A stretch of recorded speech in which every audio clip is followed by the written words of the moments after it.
অনুসরণ। আল্লাহ নবী বলছেন ফাত্তাবিউনি, আমার মতো হুবহু চলো, আমি যেভাবে চলি সেভাবে চলো, আমি যেভাবে বলি। আসসালামু আলাইকুম ওয়া রাহমাতুল্লাহি ওয়া বারাকাতুহু। আলহামদুলিল্লাহি রাব্বিল আলামিন ওয়াল আকিবাতু লিল মুত্তাকিন ওয়াস সালাতু ওয়াস সালামু আলা রাসূলিল কারীম ওয়া আলা আলিহি ওয়া আসহাবিহি আজমাইন। আম্মা বা'দ। ফাআউযু বিল্লাহি মিনাশ শাইতানির রাজীম। বিসমিল্লাহির রাহমানির রাহিম। قل إن كنتم تحبون الله فاتبعوني يحببكم الله ويغفر لكم ذنوبكم والله غفور رحيم. وقال النبي صلى الله عليه وسلم عن أبي هريرة رضي الله عنه قال قال رسول الله صلى الله عليه وسلم كل أمتي يدخلون الجنة إلا من أبى قيل ومن أبى يا رسول الله من أطاعني دخل الجنة ومن عصاني فقد أبى রাওয়াহুল البخاري. সমস্ত প্রশংসা গুণগান আল্লাহ তাআলার জন্য, যে আল্লাহর দয়ায় আপনাদের সামনে কথা বলতে পারছি এবং আপনারা শ্রবণ করছেন। আলহামদুলিল্লাহ। দরুদ ও সালাম বর্ষিত মুহাম্মদ সাল্লাল্লাহু আলাইহি ওয়াসাল্লামের প্রতি। আমিন। আল্লাহুম্মা সাল্লি আলাইহি আল্লাহুম্মা বারিক আলাইহি। সম্মানীয় দর্শক মণ্ডলী, আজকে যে বিষয়টি নিয়ে আলোকপাত করতে চলেছি তা হচ্ছে রাসূলুল্লাহ সাল্লাল্লাহু আলাইহি ওয়াসাল্লামের ইত্তেবা, অনুসরণ বা অনুকরণ। সম্মানীয় উপস্থিতি, আমাদের মনে রাখা ভালো হবে যে জান্নাতি মানুষের গুণ বা বৈশিষ্ট্য, সিফাত হচ্ছে যারা তারা রাসূলুল্লাহ সাল্লাল্লাহু আলাইহি ওয়াসাল্লামের দুনিয়াবী জীবনে আল্লাহ রাসূলকে কেবলমাত্র ফলো করবে। আল্লাহ রাসূল সাল্লাল্লাহু আলাইহি ওয়াসাল্লামকে ব্যতি রেখে বাদ দিয়ে অন্য কারো তারা ফলোয়ার্স হবে না। যেমন আজকের যুগে যাকে মানুষ ভালোবাসে নিমিষেই মানুষ তার ফ্যান ফলোয়ার্স হয়ে যায়। রাসূলুল্লাহ সাল্লাল্লাহু আলাইহি ওয়াসাল্লামকে তারা ভালোবাসবে, তারা আল্লাহর রাসূলেরই কেবল ফলোয়ার্স, আল্লাহ রাসূলেরই ফ্যান, তাছাড়া আর কিছু নয়। এক শ্রেণীর মানুষ আছে যারা মনে করে যে আমরা মুখে এই দাবি করলেই হয়তো রাসূলের উম্মত হয়ে যাব যে আমি রাসূলকে ভালোবাসি। এক শ্রেণীর মানুষ এ কথা বলে। আর এক শ্রেণীর মানুষ আছে যে শুধু মুখের কথায় সীমাবদ্ধ থাকলে হবে না, কিছু বাহ্যিক দৃষ্টিতে মানুষের আকর্ষণ ফিরানোর জন্য কিছু কাম করতে হবে, যে কাজগুলি প্রমাণ করে দেবে যে আমি রাসূলকে ভালোবাসি। যেমন ঈদে মিলাদুন নবী, মিলাদ, কিয়াম, কুলখানি, চল্লিশা, চাহারুম ইত্যাদি ইত্যাদি তারা আমলগুলি করে, যেগুলি আদৌ শরীয়তের কোনো অংশ নয়। আর এক শ্রেণীর মানুষ আছে যারা নিজেকে রাসূলুল্লাহ সাল্লাল্লাহু আলাইহি ওয়াসাল্লামের বড় ভক্ত মনে করে। আমি ভাষাটা ব্যবহার করছি, যদিও যে ভাষাটা বলাটা ঠিক নয়, আপনাদেরকে বোঝার জন্য যুক্তিসম্মত ভাষা আমি এই কথাটা বললাম। সম্মানীয় দর্শক, যে আমরা রাসূলুল্লাহ সাল্লাল্লাহু আলাইহি ওয়াসাল্লামের সবচেয়ে বড় ফ্যান ফলোয়ার্স, যে আমি সেটা করি যেটা আমার স্বার্থের সাথে মিলে। এক শ্রেণীর মানুষ আছে যে মানুষ তারা বলে যে আমরা উম্মতে মুহাম্মাদি, আমরা করি কি, আমরা নবীজির আনুগত্য অনুসরণ করি। কিভাবে? তাদেরকে যখন লক্ষ্য করা যায় তো এটা প্রতীয়মান হয়ে যায় যে তাদের মনের সাথে যেগুলি ইসলামের মিল খায়, নবীজির কথা, চাল চলন, মৌনসম্মত যে কর্ম, সেগুলি মিলে যাদের মনের সাথে তারা সেগুলি মানে। আর যখন তাদের মনের সাথে মিলে না তখন তারা মানে না। ফর এক্সাম্পল, সুদ। সুদ মানুষ মন থেকে এর বিরোধিতা করে না, কারণ তাতে মুনাফা আছে, এজন্য ছাড়তে পারে না। ঘুষ মানুষ মন থেকে এটা মেনে নিতে পারে না, যার কারণে মানুষ ঘুষকে প্রত্যাখ্যান করতে আদৌ পারেনি। এরকম শত শত উদাহরণ আছে। আর একটা যেমন ছেলে পক্ষ, বর পক্ষ, কন্যা পক্ষের কাছে, পাত্রীপক্ষের কাছে পাত্রপক্ষ জোরপূর্বক ভাবে পণ নিয়ে থাকে বাধ্যতামূলক, যেটা ইসলামে সরাসরি ডাইরেক্টলি, ইনডাইরেক্ট নয়, একেবারেই ডাইরেক্ট হারাম, সেগুলি মানুষ নিয়ে থাকে। যেমন গাড়ি, কেউ বা টাকা পয়সা, কেউ বা অর্থ সম্পদ ইত্যাদি ইত্যাদি নিয়ে থাকে। মানুষ নেই কেন জানেন? কেন প্রত্যাখ্যান করতে পারেনি? তার কারণ এগুলি যে খারাপ এটা তার মন থেকে মানতে পারেনি। আসি, আমরা কেমন হলে জান্নাতে যেতে পারবো? শর্টকাটে, সহজ ভাষায় আমি অধম আপনাদের বোঝার চেষ্টা করছি। আল্লাহ পাক রব্বুল আলামিন এ বিষয়ে সুন্দর বাণী তিনি অবতীর্ণ করেছেন, এবং আমরা যদি এটাকে উপস্থাপন করি, উপলব্ধ করি, চিন্তা মনোভাবনা যদি আমাদের বৃদ্ধি পায়, এবং আমরা যদি এটাকে বোঝার জন্য আমাদের চিন্তা চেতনাকে উদ্বুদ্ধ করি, তাহলে নিশ্চয় আমরা এই আয়াতটি বুঝতে পারবো আল্লাহ রাব্বুল আলামিন কি বলতে চেয়েছেন, কি বুঝাতে চেয়েছেন। আল্লাহ তাআলা বলছেন সূরা আল ইমরানের মধ্যে, কুল, নবী আপনি বলুন, ইন কুনতুম তুহিব্বুনাল্লাহ, যদি তোমরা এক আল্লাহর ভালোবাসা পেতে চাও, আল্লাহ সুবহানাহু ওয়া তাআলার ভালোবাসা পেতে চাও, ফাত্তাবিউনি, তাহলে আমি নবী আমার অনুকরণ ইত্তেবা করো। ইহবিবকুমুল্লাহ, আমি নবী, আমার অনুসরণ যদি তোমরা করো, আল্লাহ তোমাদের ভালোবাসবে। ওয়ায়াগফির লাকুম যুনুবাকুম, শুধু আল্লাহ তাআলা তোমাদের ভালোবাসবেন না, তোমাদের গুনাহসমূহকে, পাপ রাশিকে ক্ষমা করে দেবেন। আল্লাহ আল্লাহ গফুরুর রহিম, আল্লাহ রাব্বুল আলামিন অতীব দয়াশীল এবং ক্ষমাশীল। আল্লাহ রাব্বুল আলামিন ক্ষমাশীল এবং দয়াশীল। এখানে আমরা যে লাভটা দেখতে পাচ্ছি, আল্লাহর রাসূলের অনুসরণ করলে, একটা কথা, অনুসরণ কাকে বলা হয়? অনুসরণ কাকে বলা হয়? এটা আমাদের বর্তমান ইয়াং জেনারেশন, যুব সমাজ, বৃদ্ধ সমাজ, যুবতী সমাজ, বৃদ্ধা সমাজ, কিশোর সমাজ উপলব্ধ করার মতো জ্ঞান হারিয়ে ফেলছে দিন দিন। অনুসরণ, যেটার বাংলা অর্থ যে কাউকে দেখে হুবাহু চলা, সেম টু সেম চলাফেরা করা, খাওয়া দাওয়া, ওঠা বসা, ঘুমানো, ঘুম থেকে জাগা ইত্যাদি, এ টু জেড একটা মানুষ তার কর্ম কাণ্ড যেভাবে করবে, কাউকে দেখে কারো অনুসরণ করে সেভাবে চলে, যে সেভাবে চলবে সেও একইভাবে চলবে। যেমন আমরা দেখতে পাই কিছু নায়ককে, কিছু নায়িকাকে, বা কিছু খেলোয়াড় যারা ক্রিকেট, ফুটবলার ইত্যাদি ইত্যাদি যারা খেলে, তারা যেভাবে চুল কাটে, আমরা বর্তমানে কিছু মানুষকে দেখছি, কিছু যুব সমাজকে দেখছি, তারা ঠিক সেইভাবে একইভাবে চুল কাটছে। এটাকেই বলা হয় অনুসরণ। মানে কাউকে দেখে সেম করা, একই রকম হুবহু করা, একে বলা হয় অনুসরণ, যাকে আরবিতে বলা হয় ইত্তেবা। হুবহু করা, হুবহু চলা, তাকে বলা হয় ইত্তেবা, অনুসরণ। আল্লাহ নবী বলছেন ফাত্তাবিউনি, আমার মতো হুবহু চলো, আমি যেভাবে চলি সেভাবে চলো, আমি যেভাবে বলি সেভাবে বলো, আমি যেভাবে খাই সেভাবে খাও, আমার অনুসরণ করো আমার, তাহলে আল্লাহ ভালোবাসবে। তুমি মুখে বলবে, আপনি মুখে বলবেন, আমি মুখে বলবো যে আমি আল্লাহকে ভালোবাসি, আল্লাহর ভালোবাসা পেতে চাই, তাহলে আপনি পাবেন না। আপনি রাস্তায় রাস্তায় বলে আপনি পাবেন না।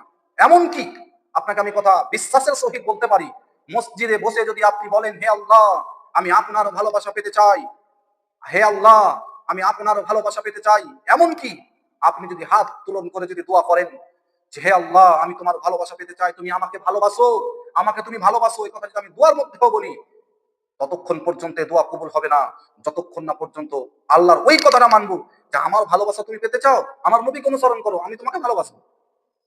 একবারে কথা খতম, কথা শেষ। আমি আল্লাহর ভালোবাসা পেতে চাই, আল্লাহর দয়া পেতে চাই, আল্লাহর রহমত পেতে চাই, তাহলে আমাকে কার অনুসরণ করতে হবে? আল্লাহ রসুলের।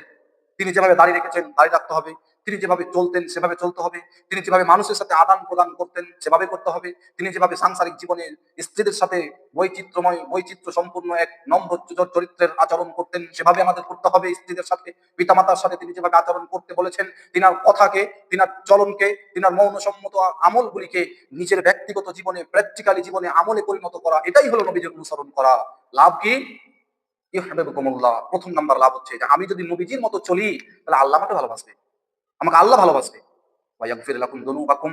২ নম্বর লাভ হচ্ছে যে আমার অতীতের পাপ, আমার জীবনের পাপ, আমার দ্বারা হয়ে যাওয়া পাপ, আমার দ্বারা ঘটে যাওয়া পাপ, ইচ্ছাকৃত অনিচ্ছাকৃত, আমি যদি নবীজির মতো অনুসরণ করতে পারি, তাহলে আমার গুনাহ খাতাকে, পাপ রাশিকে, পাপ সমূহকে মাফ করে দেওয়া হবে, ক্ষমা করে দেওয়া হবে। তাহলে আমরা কটা লাভ পেলাম? ২টা। যে আল্লাহ রাব্বুল আলামিন আমাকে ভালোবাসবেন এবং আমাকে ক্ষমা করে দিবেন। শুধু তাই নয়, আল্লাহ আমার প্রতি দয়াও করবেন। আল্লাহ রাব্বুল আলামিন কোন ব্যক্তিকে ক্ষমা করে তিনি ক্ষান্ত হন না, বরঞ্চ তার প্রতি দয়া অনুগ্রহ করেন, যাতে ভবিষ্যতে বান্দা আর পাপের দিকে না যায়। আল্লাহ তাআলা দয়া করেন। সম্মানীয় দর্শক, আজ আমরা এখানে সবচেয়ে বড় ফল্ট, আমাদের সবচেয়ে বড় এখানে ফলস, আমরা দুর্বল, যে আমরা নবীজির অনুসরণ করতে পারি না। কোন রাজনীতিবিদ কিভাবে কথা বলে সেটাকে আমরা অনুসরণ করতে পারি, কোন টিচার্স কিভাবে শিক্ষা দিতে পারে তার আমরা অনুসরণ করতে পারি, কোন খেলোয়াড় কিভাবে ব্যাটিং করে সেটা আমরা অনুসরণ করতে পারি, কে কোন ভাবে সিগনেচার করে আমরা সেটা অনুসরণ করতে পারি, কে কোন ভাবে প্যান্ট পরে সেটা আমরা অনুসরণ করতে পারি, কে কিভাবে চশমা পরে সেটা আমরা অনুসরণ করতে পারি, কে কিভাবে খায়, কোথায় খায়, কেমন করে খায় সেটা অনুসরণ করতে পারি। দুর্ভাগ্য এবং দুঃখ এবং পরিতাপের বিষয়, ভারাক্রান্ত অন্তর নিয়ে কথাটি বলছি, যে আমরা শুধু পারি না বিশ্ব মানবতার মুক্তির দূত মুহাম্মদ রাসূলুল্লাহ সাল্লাল্লাহু আলাইহি ওয়াসাল্লামের অনুসরণ করতে। চলি, আল্লাহ নবীর অনুসরণ না করতে পারলে, রাসূলুল্লাহর অনুসরণ করতে না পারলে, নবীজির ইত্তেবা অনুকরণ করতে না পারলে আমাদের ফলাফল কি হতে পারে? সহিহুল বুখারী চলে যায়। আবু হুরায়রা রাদিয়াল্লাহু আনহু হতে বর্ণিত, তিনি বলেন রাসূলুল্লাহ সাল্লাল্লাহু আলাইহি ওয়াসাল্লাম বলেছেন, আমার সকল উম্মত জান্নাতে যাবে, কুল্লু উম্মতি ইয়াদখুলুনাল জান্নাহ, আমার সকল উম্মত জান্নাতে যাবে ইল্লা মান আবা, তবে আমাকে যারা অস্বীকার করে, মানতে পারে না, আমাকে যারা মেনে নিতে পারে না, অন্তর থেকে যারা আমাকে গ্রহণ করতে পারে না, এমন ব্যক্তি আমার উম্মত দাবি করলেও সে জান্নাতে যাবে না। এমন ব্যক্তি যে আমাকে অন্তর থেকে মানতে পারে না, আমার অনুসরণ করতে পারে না, আমাকে অস্বীকার করে, সেই ব্যক্তি জান্নাতে যাবে না। সাহাবীরা জিজ্ঞাসা করলো, কিলা মান আবা ইয়া রাসূলুল্লাহ, সে ব্যক্তি কে যে আপনাকে আবা, কে যে আবা আপনাকে অস্বীকার করে? ক্বালা রাসূলুল্লাহ সাল্লাল্লাহু আলাইহি ওয়াসাল্লাম, তার তিনার এই স্পষ্ট বাণী, তিনার স্পষ্ট বলিষ্ঠ কণ্ঠের একটি বাক্য, রাসূলুল্লাহ সাল্লাল্লাহু আলাইহি ওয়াসাল্লাম বলছেন, মান আতাআনি দাখালাল জান্নাহ, যে ব্যক্তি আমার ইত্তেবা করলো, আমার অনুসরণ করলো, আমার মতো চললো, আমার মতো বললো, আমার মতো সংসার করলো, আমার মতো জীবন যাত্রাকে অতিবাহিত করলো, সে ব্যক্তি যাবে জান্নাতে। ওমান আসানি ফাকাদ আবা, আর যারা আমাকে অস্বীকার করলো, যে ব্যক্তি আমাকে অস্বীকার করলো, সে ব্যক্তি জান্নাতে যাবে না। আজকে মুসলিম সমাজের চরিত্র এবং চলন ফেরন চাল চলন চলনকে দেখলে পরে আমাদের বড় দুঃখ লাগে। মুসলিম নামে মুসলিম যুবক হওয়ার পরে তার প্যান্টটা আদর রাসূলুল্লাহ সাল্লাল্লাহু আলাইহি সাল্লামের মতো পড়া হয়নি, তিনার লুঙ্গিটা আদর রাসূলুল্লাহ সাল্লাল্লাহু আলাইহি সাল্লামের মতো হয়নি, তিনার কথাবার্তা এখন রাসূলুল্লাহ সাল্লাল্লাহু আলাইহি সাল্লামের মতো হয়নি, তিনার সাংসারিক জীবন এখনো রাসূলুল্লাহর মতো গড়ে তুলতে পারেননি। তিনি পারিবারিক জীবনে, ব্যক্তিগত জীবনে, বন্ধুত্বের জীবনে, বাপের জীবনে, নেতৃত্বের জীবনে, কোন একটি জীবনে রাসূলুল্লাহ সাল্লাল্লাহু আলাইহি ওয়াসাল্লামকে সে ফলোয়ার্স বানাতে পারেনি, রাসূলুল্লাহ সাল্লাল্লাহু আলাইহি ওয়াসাল্লামের সে ভক্ত হতে পারেনি, রাসূলুল্লাহ সাল্লাল্লাহু আলাইহি ওয়াসাল্লামের সে অনুসারী হতে পারেনি, অনুকারী হতে পারেনি। এই ব্যক্তি, আমি যদি ৫ ওয়াক্তের নামাজ পড়ি আর যদি দাবি করি যে আমি নবীজির উম্মত, আল্লাহর ভালোবাসা পেতে চাই, এই কথার মধ্যে আমার আমার যথেষ্ট হবে না। আমার যথেষ্ট হবে যে রাসূলুল্লাহর মতো চলা, রাসূলুল্লাহর মতো বলা, রাসূলুল্লাহর মতো খাওয়া দাওয়া করা, রাসূলুল্লাহর মতো পারিবারিক জীবনের চরিত্রকে গঠন করা, রাসূলুল্লাহর মতো আমাদের বন্ধুদের সাথে আচরণ করা, রাসূলুল্লাহর মতো অন্যায়ের বিরুদ্ধে কথা বলা। অ্যাকচুয়ালি আমি হব কেবলমাত্র একমাত্র শুধুমাত্র রাসূলুল্লাহ সাল্লাল্লাহু আলাইহি ওয়াসাল্লামের অনুসারী, অন্যথার কারণে তবে আমি জান্নাতে প্রবেশ করতে পারবো। আমি জান্নাতের আশা করলে সীমা আমার এই বাক্য যথেষ্ট নয়। আমার আপনার জন্য আল্লাহ তাআলা দিক নির্দেশনা করে দিয়েছেন যে তোমরা আল্লাহর মতো, আমার নবীর, আমার প্রেরিত রাসূলের, আমার পাঠানো দূত বার্তাবাহক, তার অনুসরণ করো, তোমরা জান্নাত যাবে, আমি তোমাদের ভালোবাসবো। আর আল্লাহর নবী ঠিক একই কথা বলেছেন, যারা আমাকে অনুসরণ করলো তারা জান্নাতে যাবে, আর যারা আমাকে অনুসরণ করা থেকে বিরত থাকলো তারা জান্নাতে যাবে না। আজকে মুসলমানকে দেখেন, নবীজির উম্মত দাবি করার পরেও, মুসলমান দাবি করার পরেও, মসজিদে মুলবি রাখার জন্য মুঠি দেওয়ার পরেও, দিন কবুল করে বিবাহ করার পরেও তারা আজ ৫ ওয়াক্তের নামাজি হতে পারেনি। তার মুখের সামনে থেকে মদের বোতলটা এখনো হটে যেতে পারেনি। তার হাত থেকে এখনো জুয়ার তাস সরে যেতে পারেনি। তার হাত থেকে এখনো লটারি ছাড়তে পারেনি। সে এখনো ছেলের বিয়েতে পণ নেওয়া বন্ধ করতে পারেনি। সে এখনো মিথ্যা কথা বলা পরিহার এবং বর্জন করতে পারেনি। সে এখনো নারীদের প্রতি সম্মানজনক বাক্য ব্যবহার করতে পারেনি, সম্মানজনক আচরণ করতে পারেনি। এখনো সেই ব্যক্তি মুসলমান দাবি করার পরেও সুদকে অন্তর থেকে ঘৃণা করার পরে ছেড়ে দিতে পারেনি, ঘুষকে অন্তর থেকে ঘৃণা করার পরে ছেড়ে দিতে পারেনি। হালাল পথে উপার্জন করাটাকে তার নিজের জীবনে সাফল্যের জীবন, বরকতের জীবন মনে করতে পারেনি, বরঞ্চ হালাল পথে বেশি ইনকাম করতে হবে এটাকে তার জীবনে, আরে হারাম পথে ইনকাম করলে মানুষের জীবনে বরকত হয়, টাকা বেশি ইনকাম করলে বরকত হয় জীবনে না। আপনার জীবনের, আপনার মনের প্রত্যাশা, আপনার মনের আকাঙ্ক্ষা কম করুন, অল্প টাকাতে বরকত হবে। আর আপনার যদি আকাঙ্ক্ষা বড় হয়, বেশি টাকাতেও সম্ভব নয় সেটা পূরণ করা। একজন মুসলমানের আকাঙ্ক্ষা তো সীমিত থাকবে, খাবে, আল্লাহ ইবাদত করবে, হালাল খাবে, মুরগির মাংস হলো না, খাসির মাংস হলো না, কোনো মাংস হলো না, শাক সবজি দিয়ে খাবে, শাক সবজিও হলো না, তবু সে হালাল খাবে, হারামের পথে পা বাড়াবে না। এটাই তো হলো রাসূলুল্লাহ সাল্লাল্লাহু আলাইহি ওয়াসাল্লামের অনুসারী। আজকে মেয়েদের বেপরদা হওয়ার কারণ সবটুকুন আসি, আমরা একটাই আপনাদের কথা বলি দর্শক মন্ডলী, যে আমরা আসি রাসূলুল্লাহ সাল্লাল্লাহু আলাইহি ওয়াসাল্লামের অনুসারী হই।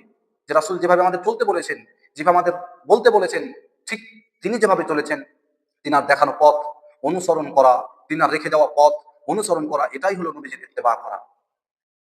যদি আমরা এটা না করতে পারি, আমার আপনার জন্য জান্নাত নয়। যদি এটা করতে পারি, তাহলে আমার আপনার জন্যই জান্নাত, নচেৎ জান্নাতের আশা করা আমাদের ঠিক হবে না। আল্লাহ রাব্বুল আলামিনের কাছে দোয়া করব, আমি সহ যতজন আমরা এই কথা শুনলাম, আগামীতে যারা শুনবো, সকলের জন্য আল্লাহ রাব্বুল আলামিনের কাছে হেদায়েত কামনা করি, যাতে আল্লাহ আমাকে সহ তুমি সকলকেই হেদায়েতের পথে অবিচল রেখো।